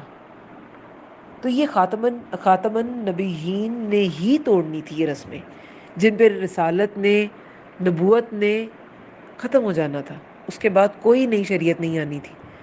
تو رسول اللہ کو یہ دل میں یہ کھٹکا تھا، تھوڑا سا ڈر بھی تھا۔ اپنے کیا لکھا ہوا ہے اس آیت میں، وَاتَّقِ اللَّهَ وَتُخْفِي فِي نَفْسِكَ، اور ڈر سے وہ کیا کہتے تھے، امسک، روک رکھ اپنے پاس اپنی بیوی کو۔ زید بن حارثہ کو کہتے تھے کہ اپنے پاس اپنی بیوی کو روک رکھو۔ امسک ہوتا ہے کہ ایسی چیز کو، ویسے اس کا جو معنی ہے وہ حفاظت کرنا بھی ہے، ٹھیک ہے، کسی چیز سے نمٹنا، مطلب کام کمپلیٹ کر لیا، وہ بھی ہے۔ ایسی چیز کی حفاظت کرنا جو پہلے سے موجود ہو، جیسے یہ لفافہ میں نے کسی کو پکڑایا، میں کہوں پکڑ لیا اس نے، میں کہوں گی اب اسے پکڑے رکھنا، پہلے سے ہی پکڑا ہوا ہے لیکن پکڑے رکھنا۔ تو جہاں کہیں بھی یہ جو میاں بیوی کے قوانین ہیں نا، اس میں طلاق کے جو احکامات ہیں، اس میں جہاں پہ روک رکھنے کی بات آتی ہے کہ اگر تم نے روک رکھنا ہے تو بھلے طریقے سے روک رکھو، وہاں پہ امسک کا ورڈ یوز کیا جاتا ہے، کیونکہ آلریڈی وہ نکاح میں ہے عورت، تو اسے اگر آپ نے طلاق بائنہ نہیں دینی تو وہ امسک، روک رکھ۔ تو رسول اللہ انہیں مشورہ دیتے تھے کہ انہیں طلاق مت دو، روک رکھو اپنی بیوی کو۔ اور وہ اپنے دل میں ایک ڈر چھپائے ہوئے تھے جو اللہ تعالیٰ نے اس آیت میں ظاہر کیا ہے۔ وہ جو اللہ ظاہر کرنے والا تھا، اسے آپ ڈر رہے تھے لوگوں سے، حالانکہ واللہ احق ان تخشاہ، اللہ زیادہ حقدار ہے کہ آپ ڈریں اس سے۔ تو رسول اللہ کو دل میں ایک ڈر بھی تھا، لیکن پھر جب وحی آ گئی اور اللہ تعالیٰ نے کہا کہ اللہ تعالیٰ کا حق ہے کہ اسے ڈرا جائے، لوگوں سے نہیں ڈرنا۔ اور یہ ہر انسان کے لیے اس میں پیغام ہے کہ جب بھی اللہ تعالیٰ کا کوئی حکم آئے تو لوگوں کے ڈر سے اس سے رکے نہیں، وہ حکم ہمیں بجا لانا ہے، ہمیں وہ کرنا ہے، کیونکہ اللہ تعالیٰ زیادہ حقدار ہے ڈرنے کا۔ لوگوں سے ڈر کی وجہ سے اللہ تعالیٰ کا حکم پس پش نہیں ڈالا جا سکتا۔ بہرحال تو نبی صلی اللہ علیہ وسلم نباہ کرنے پہ اصرار کرتے تھے، اور زید رضی اللہ عنہ جو ہے وہ طلاق دینا چاہتے تھے۔ بہرحال انہوں نے پھر طلاق دے دی، اور رسول اللہ کے ڈر کی وجہ سے، جو انہیں ڈر تھا کہ مجھے نکاح جب کرنا ہوگا ان سے تو لوگ تو بڑی باتیں کریں گے، تو اللہ تعالیٰ نے کہہ دیا کہ لوگوں سے زیادہ میں حقدار ہوں کہ مجھ سے ڈرا جائے۔ اور پھر جب پوری کر چکا زید منہا وطرا، اس سے حاجت زوجیت۔ اب وطرا جو ہے نا، یہ زوجیت یہ ایسے نہیں ہے کہ بالکل، اس کا معنی جو ہے نا یہ دل بھر جانے کا بھی ہے۔ وطرا کا معنی دل بھر جانا بھی ہے۔ ایک تو جیسے آپ آج کل نعوذ باللہ آج کل جیسے لوگ افیئر چلاتے ہیں، ایک کے بعد دوسرے پہ سوئچ کرتے ہیں، پھر دوسری کے بعد تیسری پہ، تیسری کے بعد چوتھی پہ۔ بوائز گرلز کے معاملے میں ایسے ہیں، گرلز بوائز کے معاملے میں، اللہ تعالیٰ سب پہ رحم فرمائے، لیکن ایسے معاشرے ہیں جہاں پہ ایسے ہی ہے۔ تو وہ آپ بار بار بار بار کیا اپنا بدل رہے ہیں، اپنا ٹیسٹ بدل رہے ہیں۔ یہ ایسا نہیں ہے۔ دل بھر جانا، دل کا اٹھ جانا ہے۔ دل بھر گیا، حاجت پوری کر لی، دل بھر گیا۔ اور یہ کوئی شوقیہ چیز نہیں تھی، نہیں نہیں سمجھ میں آ رہی بات، نہیں نباہ ہو رہا، دل بھر گیا ہے۔ تو اس سینس میں ہے کہ جب حاجت پوری کر چکا زید، زوجیت کے ساری جو چیزیں تھیں وہ ہو گئی، سب کچھ ہو گیا، اور پھر دل بھر گیا، تو پھر اللہ تعالیٰ نے کیا کیا کہ وہی تو کر دی تھی رسول اللہ صلی اللہ علیہ وسلم کو کہ آپ کا نکاح ہوگا زینب بنت جہش سے، اور یہ بھی کہہ دیا کہ آپ ڈریے نہیں، اللہ تعالیٰ زیادہ حقدار ہے ڈرنے کا۔ پھر زینب رضی اللہ عنہا کا جو نکاح ہے وہ اللہ تعالیٰ نے خود عرش پہ کر دیا تھا۔ اور حضرت انس رضی اللہ عنہ فرماتے ہیں کہ زینب رضی اللہ عنہا باقی ازواج پر فخر کیا کرتی تھی کہ تم لوگ کے نکاح تو تمہارے ولیوں نے کیے ہیں، میرا نکاح عرش پہ اللہ تعالیٰ نے خود کیا ہے۔ اور پھر حضرت عائشہ بھی اس پہ فخر کرتی تھی کہ میری برات میں اتنی آیات نازل ہوئی تھیں۔ بہرحال انسانی فطرت بار بار ہمیں ازواج مطہرات کی شخصیات میں نظر آتی ہے کہ وہ کوئی مافوق الفطرت لوگ نہیں تھے، وہ عام انسان تھے، لیکن اللہ کے لیے انہوں نے اپنے نفس کو بالکل دبا دیا ہوا تھا، اللہ کے ہاں اپنا آپ سرنڈر کر دیا ہوا تھا۔ یہ سیکھنے کی چیز ہے ازواج مطہرات کے اخلاق میں، ان کی سیرہ میں، ان کی سیرت میں، ان کے سیرت و کردار میں، اور رسول اللہ کی سیرہ میں۔ اب جیسے یہاں پہ ڈر کا ذکر ہے، ڈر، اب وہ انبیاء، امام الانبیاء، لیکن پھر بھی ڈر کا ذکر ہے، کیوں؟ تاکہ عام انسان ریلیٹ کر سکے کہ نبی بھی کوئی خلاف فطرت کوئی مخلوق نہیں تھے، وہ کوئی الگ طرح سے ان کے جذبات نہیں تھے۔ یہ جو فطری ڈر ہے وہ ہر انسان کے اندر ہوتا ہے، وہ انبیاء میں بھی تھا، لیکن فرق کیا تھا؟ انبیاء نے اپنے سارے ڈر اوورکم کیے، اور سارے ڈر کے اوپر اللہ کا ڈر حاوی ہو گیا۔ اللہ کا ڈر تھا انہیں، تو لوگوں کے ڈر ان کے دلوں سے نکل گئے ہوتے انبیاء کے، اور رسول اللہ کا بھی ایسا ہی کیس تھا۔ اللہ تعالیٰ نے نبی صلی اللہ علیہ وسلم کے ڈر کا ذکر کیا تاکہ تمام امت کو پتہ چل جائے کہ اس راہ میں، یہ جو اسلام کی راہ ہے نا، اس میں خوف ہوتے ہیں، لوگوں کے ڈر، معاشرے کے، رشتہ داروں کے، مگر اللہ کی راہ پر چلنے والا ان پر قابو پا لیتا ہے۔ اس راہ پر ہر دل جو ہے وہ ایمان کو اوپر رکھتا ہے اور باقی سارے خوف کو پیچھے کر دیتا ہے، اور یہ انسان تب ہی کر سکتا ہے جب وہ اپنی ساری مرضیوں کو اللہ تعالیٰ کے تابع کر دے۔ اللہ اور اس کے رسول کا جب فیصلہ آ جائے تو اپنا اختیار ان کے اختیار میں دے دے۔ اب یہاں پہ اللہ تعالیٰ فرماتے ہیں کہ آپ لوگوں سے ڈر رہے تھے، لیکن اللہ ظاہر کرنے والا تھا، مبدی ہی۔ اب یہ جو مبدی ہے نا، یبدونا مبدی ہی، بادونا فی الاعراب، یہ ورڈ آتا ہے نا کہ عرابی، یہ جو باہر رہتے تھے، یہ ابدا یبدی، ابدا ظاہر کرنا ہوتا ہے. باہر رہتے تھے, ہم نے ابھی پچھلے دنوں یہ فریز پڑھی ہے, بادونا فی الاعراب, جو صحرائی علاقے میں رہتے تھے, وہاں کوئی عمارتیں نہیں تھی, تو ظاہر ہے سب کچھ صاف صاف نظر آتا تھا, ظاہر ہوتا تھا. یہ وہی ورڈ ہے, اسی روٹ سے ہے, با دال واؤ سے. ایک ہوتا ہے با دال حمزہ, ابتدا کرنا, یہ وہ نہیں ہے, یہ وہ ورڈ نہیں ہے. یہ دیکھیں, مبدی او ہو نا, حمزہ ہو اینڈ پہ, مبدی او, تو وہ ابتدا. مبدی او اللہ کا نام بھی ہے, ابتدا کرنے والا, لیکن یہ مبدی ہی, یہ با دال واؤ ہے اس کا روٹ ورڈ. ٹھیک ہے, تو مبدی ہی ظاہر کرنے والا تھا اللہ تعالیٰ, آپ کے ڈر, آپ کے ڈر کو, اور آپ ڈر رہے تھے لوگوں سے, وہ جو ڈر تھا اس کو اللہ تعالیٰ ظاہر کرنے والا تھا. حالانکہ اللہ زیادہ حقدار ہے کہ آپ ڈرے اس سے. پھر جب پوری کر چکا زید اس سے حاجت, نکاح کر دیا ہم نے آپ کا اس سے, یعنی کہ حضرت زینب بنت جہش رضی اللہ عنہا سے, تاکہ نہ, اب نکاح کر دیا اللہ تعالیٰ نے رسول اللہ کا زینب بنت جہش سے. یہ نکاح چونکہ عرش پہ ہوا, تو اس میں زمینی نکاح والی کوئی کنڈیشنز جو ہیں وہ فلفل نہیں ہوئی.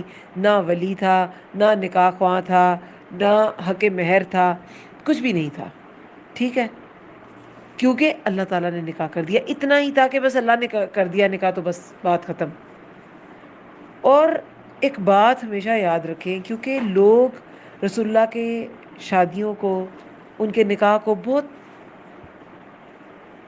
غلط طریقے سے انٹرپریٹ کرتے ہیں. آپ کو پتہ ہے, یہ جو ہم نے سورہ نور میں بھی میں نے یہ حوالہ دیا تھا, کہ جب رسول اللہ نے نکاح کا پیغام بھیجنا تھا زینب بنت جہش کو, تو کس کو بھیجا تھا؟ زید بن حارثہ کو بھیجا تھا, کہ وہ اس معاملے میں سب سے زیادہ با اعتبار تھے رسول اللہ کے لیے. اور زید بن حارثہ نے بھی ایک منٹ کے لیے نہیں سوچا کہ اچھا یہ ان سے نکاح کرنے لگے ہیں جن سے میں نے پہلے نکاح کر رکھا تھا. وہ چلے گئے, اور وہ کیا کہتے ہیں کہ جب میں گیا زینب رضی اللہ عنہا کے گھر, تو وہ آٹا گوندھ رہی تھی. تب پردے کے احکامات نہیں آئے ہوئے تھے, پردے کے احکامات سورہ نور میں آئے ہیں نا. اور غزوہ احزاب کے بعد, سورۃ الاحزاب کے بعد نازل ہوئی سورۃ النور. اور یہ جو آیات ہیں ان کے بھی بعد احکامات, وہ جو جلابیب کے ہیں, وہ بھی بعد میں نازل ہوئے ہیں. وہ 59 آیت میں آگے آئے گا. تو وہ احکامات ابھی نازل نہیں ہوئے تھے. ٹھیک ہے, جب یہ آیات نازل ہوئی ہیں, اور جب نکاح کر دیا گیا زینب رضی اللہ عنہا کا رسول اللہ صلی اللہ علیہ وسلم سے, تو وہ کہتے ہیں زید رضی اللہ عنہ کہ میں جب گیا تو وہ آٹے کا خمیر تیار کر رہی تھی, یعنی کہ آٹا گوندھ رہی تھی. تو زید رضی اللہ عنہ فرماتے ہیں وہ بڑی ہو گئی میری نظر میں, یعنی مجھے وہ بہت عظیم لگی. حالانکہ خود ان کا نباہ نہیں ہوا اور طلاق ہوئی, لیکن صحابہ ایسے ہی تھے, سمعنا و اطعنا, کہ رسول اللہ کی یہ بیوی بنے گی. تو وہ میری نظر میں بڑی ہو گئی. اور جب زینب رضی اللہ عنہا کو بتایا کہ رسول اللہ نے آپ کو یاد کیا, یعنی کہ آپ سے نکاح کی خواہش ظاہر کی ہے, تو زینب رضی اللہ عنہا نے کیا فرمایا, میں اللہ کے مشورے کے بغیر کبھی کچھ نہیں کرتی. اور پھر کہتے ہیں وہ اندر گئیں, انہوں نے 2 رکعت نماز ادا کی, یعنی کہ استخارہ, اللہ سے مشورہ. تو کیا کیا اس سے ظاہر ہوتا ہے, کتنی ساری صورتیں, کتنی سارے جو چیزیں ہیں وہ اس سے ظاہر ہوتی ہیں. دیکھیں, پہلے کہہ دیا گیا کہ جب مومن اور مومنہ کے پاس اللہ تعالیٰ رسول اللہ کا حکم آ جاتا ہے, تو پھر مومن اور مومنہ کا اپنا کوئی اختیار نہیں رہتا. اور آپ اس کیس میں دیکھیں, زید بن حارثہ کا کوئی اختیار نہیں, انہوں نے ڈیورس کر دی, اب انہیں کوئی اختیار نہیں. انہوں نے کہا کہ میں تمہیں سمجھتا ہوں بہتر, پیغام پہنچانے کے لیے کوئی اختیار نہیں. انہوں نے کہا میں لے کے جاؤں گا پیغام.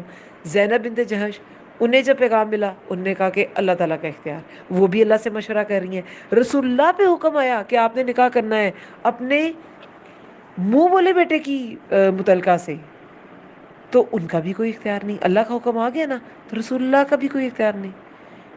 تو وہ آیت پہلے بتائی گئی اور پھر پورا قصہ آپ کو سنایا گیا, یہی سمجھانے کے لیے جب اللہ کا اور رسول اللہ صلی اللہ علیہ وسلم کا حکم آ جائے, تو پھر مومن اور مومنہ کا اپنا کوئی اختیار نہیں ہوتا. اور اس سے کیا ان ساری, یہ جو سارا پروسیجر تھا طلاق کا, اور پھر رسول اللہ کی ان سے نکاح کا, اس سے کیا معاشرتی اصلاحات ہوئیں, کیا کیا اصلاح ہوئی معاشرے کی؟ ایک تو معاشرتی فرق ہے، اگر کوئی معاشرے میں کوئی ڈسکرمنیشن ہے تو دین میں اس کی کوئی حیثیت نہیں ہے. دین میں حکم اللہ کا اور رسول اللہ کا چلے گا.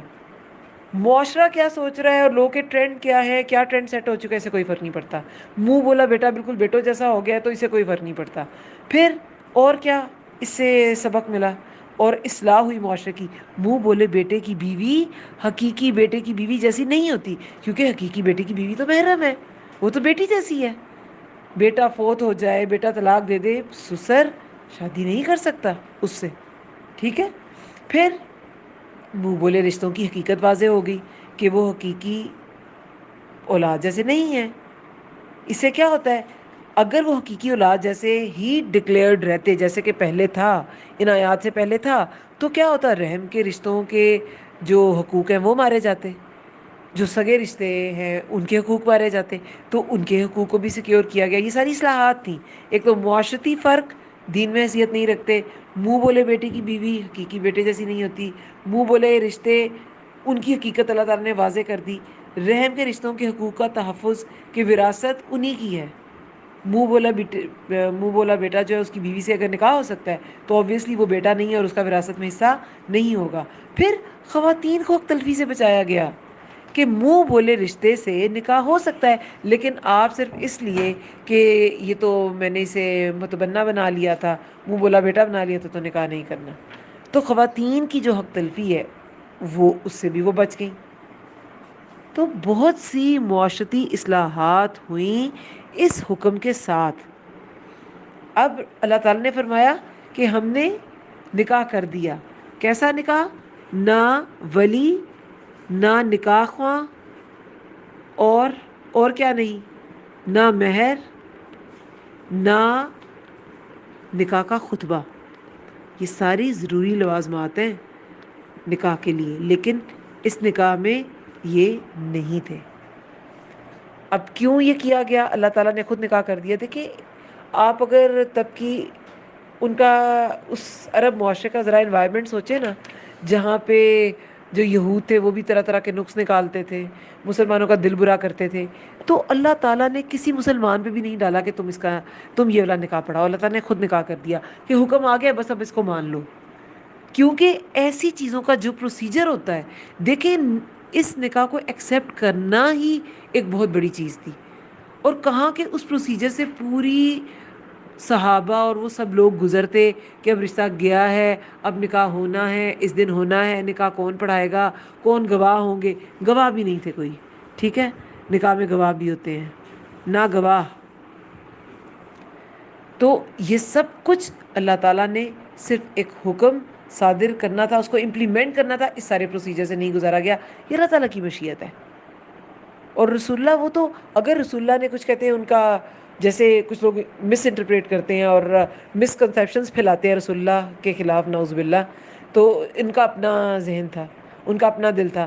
تو وہ پہلے انہوں نے کیوں زید بن حارثہ سے کرائی؟ وہ تو خود اگر پیغام بھیجتے، ان کے پیرنٹس تو پہلے ہی تیار تھے زینب بنت جہش کے نکاح کرنے کے لیے رسول اللہ سے، تو پہلے ہی کر لیتے. انہوں نے ضرور پہلے طلاق انہیں ان کی نکاح میں دینا تھا، پھر ان کی طلاق کا انتظار کرتے. انہیں تو اس کی ضرورت ہی نہیں تھی. ایک کامن سینس کی بات ہے، عقل کو بھی یہ بات نہیں لگتی. لیکن جنہوں نے نقص نکالنے ہیں تو وہ پھر کسی بھی طرح نقص نکالتے ہیں. لیکن ہمیں as a Muslim, as a مومن، اس بات پہ شور ہونا چاہیے کہ جو بھی حکم تھا اللہ تعالیٰ کا حکم رسول اللہ نے قبول کیا، اور اس رسم کو توڑنے کے لیے یہ حکم قبول کیا گیا. بہت سے جو باتیں ہیں رسول اللہ کے نکاح میں، ڈفرینٹ ہمیں اسباق اور باتیں ملتی ہیں کہ کس وجہ سے نکاح ہوئے. بہت سی معاشی، بہت سی معاشرتی، بہت سے اس طرح کی جاہلانہ رسموں کو توڑنا تھا. بہت سی وجہ تھیں ان کے نکاح کے پیچھے. جو بھی نکاح ہوئے ان کے، جو ملٹیپل ان کی جو نکاح تھے رسول اللہ کے، وہ ایسے نہیں ہوئے. وہ سب کے سب اللہ کے حکم پہ ہوتے تھے اور بہت بڑے کاز کی وجہ سے ہوتے تھے. اب یہاں پر اللہ تعالیٰ نے کیا فرمایا کہ ہم نے نکاح کر دیا آپ کا زینب بنت جہش سے، آپ کا اس سے، لِكَيْ لَا يَكُونَ عَلَى الْمُؤْمِنِينَ، تاکہ نہ ہو مومنوں پہ کوئی حرج. حرج کیا ہوتا ہے؟ دل کا تنگ ہونا، ناجائز پابندیوں سے دل کا تنگ ہونا، تاکہ مومن اپنے دل میں کوئی تنگی محسوس نہ کرے۔ کیوں تنگی محسوس نہ کریں؟ کس معاملے میں تنگی محسوس نہ کریں؟ فی ازواجی ادعیائہم، اپنے منہ بولے بیٹوں کی بیویوں کے معاملے میں تنگی محسوس نہ کریں۔ وہ ان کو یہ سمجھ آ جائے کہ منہ بولے بیٹے بیٹے نہیں ہوتے، ان سے نکاح ان کی بیویوں سے ہو سکتا ہے، تو وہ اس میں تنگی محسوس نہ کریں۔ اس لیے ہم نے آپ کا نکاح کر دیا، آپ کو رول ماڈل بنا دیا۔ رسول اللہ بہت سی چیزوں میں دیکھیں ہمارے لیے رول ماڈل ہیں، اور اسی لیے بنایا گیا تاکہ ہم ان کو ایزیلی فالو کر سکیں۔ اذا قضوا، جب وہ پوری کر چکی، منہن ان سے، وطرا حاجت، جب وہ پورا کر چکی ان سے حاجت، یعنی کہ جب، اب یہ زینب بنت جہش کی بات ہے، منہن ہے نا، مونس کی ضمیر ہے، تو جب وہ پورا کر چکی ان سے حاجت، یعنی کہ زید بن حارثہ، طلاق کے بعد بھی شوہر کا ایک حق باقی رہتا ہے، کیا؟ عدت کا۔ تو وہ بھی وہ حاجت پوری کر چکی، جو زید بن حارثہ کے ساتھ ان کا ریلیشن تھا، تو وہ عدت پوری کر چکی، تب ان کی جو نکاح تھا وہ رسول اللہ سے کرا دیا گیا، تاکہ مومنوں پر کوئی تنگی نہ ہو منہ بولے بیٹوں کی بیویوں کے معاملے میں۔ وکانا، اور ہے، امر اللہ، حکم اللہ کا، وہ کرنے والا، مفعولا، جب اللہ تعالیٰ کسی کام کا فیصلے، کسی بات کا فیصلہ کر لیں، کسی کام کے کرنے کا، تو پھر وہ ہو کے رہتا ہے، وہ مفعولا، وہ ہونا ہی ہوتا ہے۔ ما کانا، 38 آیت میں ہے، ما کانا، نہیں ہے، علی النبی، نبی پر، من حرج، کوئی تنگی، فی ما، اس میں جو، فرض اللہ، مقرر کیا اللہ نے، لہو، اس کے لیے، سنت اللہ، طریقہ اللہ کا، فی الذین، ان لوگوں میں جو، خلو، گزر چکے، من قبل، اس سے پہلے، وکانا، اور ہے، امر اللہ، حکم اللہ کا، قدرم مقدورا، ایک اندازہ مقرر کیا ہوا۔ اب یہاں پہ اللہ تعالیٰ نے فرمایا ہے، مومنوں پہ تو، اب مومنوں کے سامنے تو اب رسول اللہ رول ماڈل ہے، ٹھیک ہے؟ جب رسول اللہ نے کوئی کام کر دیا تو پھر مومنوں نے تو کرنا ہی ہے۔ جب صلح حدیبیہ ہوئی تو جو باقی سارا گروپ تھا، صحابہ، 1400 صحابہ گئے تھے ساتھ رسول اللہ کے، تو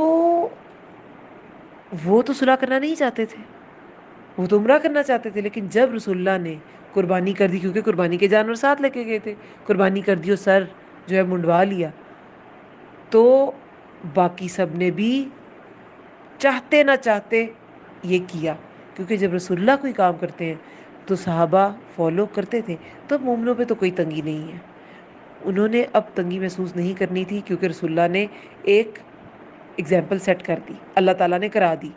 اب رسول اللہ کو خطاب ہے کہ نہیں ہے نبی پر کوئی تنگی، اس میں جو مقرر کیا اللہ نے، کہ کسی نبی کو کے شایان شان نہیں ہے کہ وہ دل میں تنگی محسوس کرے جب اللہ تعالیٰ نے کوئی چیز مقرر کر دی، جب اللہ تعالیٰ نے انہیں کسی چیز کا حکم دے دیا، تو کوئی تنگی نہیں ہونی چاہیے، کیونکہ اللہ نے فرض کیا تھا، لوگوں کی پرواہ نہیں ہونی چاہیے۔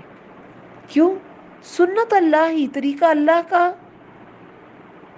ان لوگوں میں جو پہلے تھے، جو ان لوگوں میں جو گزر چکے اس سے پہلے، کیونکہ یہ طریقہ ہے اللہ کا، اور جو پہلے لوگ، انبیاء آپ سمجھ لیں، یا اور بھی اگر ایمان والے جو تھے، وہ بھی اللہ کے حکم کو ہر چیز پر ترجیح دیتے تھے، یہ کوئی نئی بات نہیں ہے، یہ اللہ کا طریقہ ہے، پہلے بھی ایسے ہی ہوا ہے، اللہ کا طریقہ ہے۔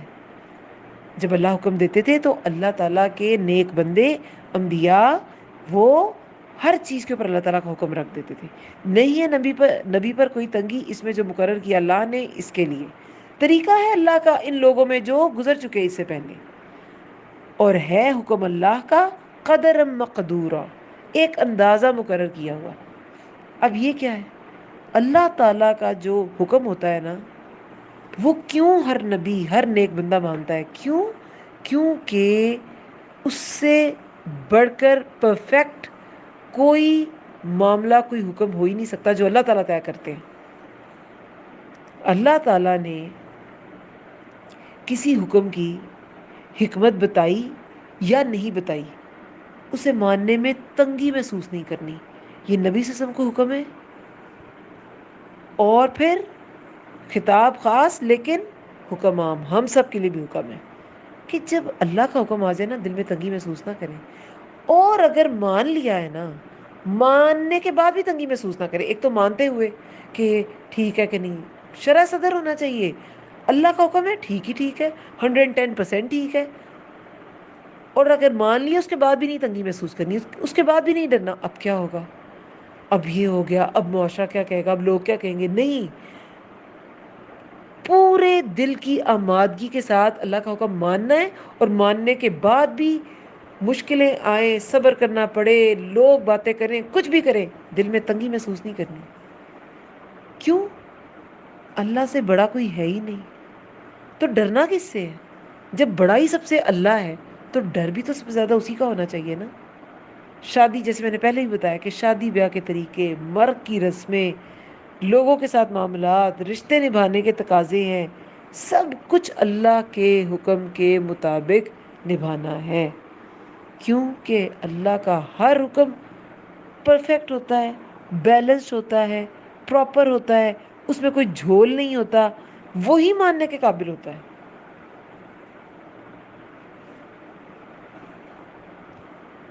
اس لیے اس کا حکم ماننا ہے. پہلے لوگوں نے بھی ماننا ہے، کیونکہ اللہ کا حکم قدرم مقدورہ ہے، طے شدہ ہے، مقرر کیا ہوا ہے، نپا تلا ہے، بالکل ایگزیکٹ ہے، اس میں کوئی جھول نہیں ہے. اب یہاں پہ 39 آیت میں اللہ تعالیٰ فرماتے ہیں الذین، وہ لوگ جو یبلغون، پہنچاتے ہیں، رسالات اللہ، پیغامات اللہ کے، ویخشونہ، اور وہ ڈرتے ہیں اس سے، ولا، اور نہیں، یخشون، وہ ڈرتے، احدا، کسی ایک سے بھی، الا اللہ، سوائے اللہ کے، وکفا، اور کافی ہے، باللہ، اللہ، حسیبا، حساب لینے والا. اب یہاں پہ اللہ تعالیٰ فرماتے ہیں کہ جو لوگ اللہ کا احکامات پہنچاتے ہیں نا، رسالتن کی جمع ہے رسالات، پیغامات. رسول کیا ہوتا ہے؟ پیغام پہنچانے والا. لیکن یہ جنرل مبلغ دین کے لیے اس میں نصیحت ہے کہ جب بھی اللہ کا پیغام کسی نے پہنچانا ہے نا، تو اور وہ ڈرتے ہیں اس سے، اور وہ اللہ سے ڈرتے بھی ہیں، اور کسی ایک سے بھی اللہ کے سوائے نہیں ڈرتے، تو پھر اللہ تعالیٰ ہی حساب لینے والا کافی ہے. کسی تانے تشنے کا وہ خوف نہیں رکھتے، کسی مشکل آزمائش پریشانی سے وہ نہیں ڈرتے. انہیں پتہ ہے کہ یہ تو وقتی ہے. رکاوٹ ڈالنے والا بڑا ہے کہ رکاوٹ ہٹانے والا بڑا ہے، یہ وہ جانتے ہیں. اس فرق کو وہ پہچانتے ہیں کہ اگر کوئی رکاوٹ آ بھی گئی تو اللہ تعالیٰ ہے نا، اللہ ہٹا دے گا. مبلغ دین کے لیے نا اس آیت میں نصیحت ہے. ویسے تو خطاب رسول اللہ سے انہی پہ آیات اتری، سارا قرآن ہی ان پہ اترا ہے، لیکن جنرلی بھی اگر آپ دیکھیں، پہلے تو رسول اللہ کو خاص کہا گیا نا کہ نبی دل میں تنگی نہیں محسوس کرتے. اور پہلے انبیاء بھی ایسے ہی تھے، اللہ کا حکم بالکل پرفیکٹ ہے. اور جو لوگ بھی اللہ کا پیغام پہنچاتے ہیں نا، یہ رسول اللہ کو خطاب ہے، وہ ایسے ایسے ہوتے ہیں، وہ لوگوں سے نہیں ڈرتے، وہ اللہ سے ڈرتے ہیں. اللہ کافی حساب لینے والا. لیکن آپ اس آیت میں جنرل ایک میسج نکالیں، اور نکلتا ہے کہ مبلغ دین کے لیے، دین کے داعی کو ایسا رول ماڈل بننا ہوتا ہے. ایسے کام بھی کبھی اسے کرنے پڑ جاتے ہیں جو معاشرے میں ایکسیپٹیبل نہیں ہوتے، وہ ٹابو ہوتے ہیں. ٹابو ہوتے ہیں، وہ لوگوں کے لیے انوکھی چیزیں ہوتی ہیں، لوگ مخالفت بھی کرتے ہیں، مگر داعی دین وہ اس مخالفت سے پیچھے نہیں ہٹتا.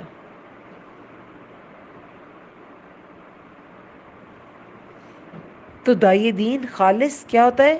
اللہ سے ڈرنے والا، لوگوں سے ڈرنے والا نہیں ہوتا. اور جب وہ لوگوں کی مخالفت کی پرواہ کیے بغیر اللہ کا دین امپلیمنٹ کرتا ہے، اپنے اوپر بھی نافذ کرتا ہے اور لوگوں کو بھی بتاتا ہے، تو پھر اللہ تعالیٰ حسیبہ ہے. حاسب نہیں کہا گیا، یہ حسیب فعیل کے وزن پہ مبالغے کا صیغہ ہے. حسیبہ، حساب لینے والا. تو وہی حساب لینے والا کافی ہے. جو انبیاء نے یا انبیاء کے بعد آئیے دین نے جو بھی سیکریفائسز کیے تو اللہ تعالیٰ اس کا پورا پورا اپنے پاس حساب رکھتا ہے. اور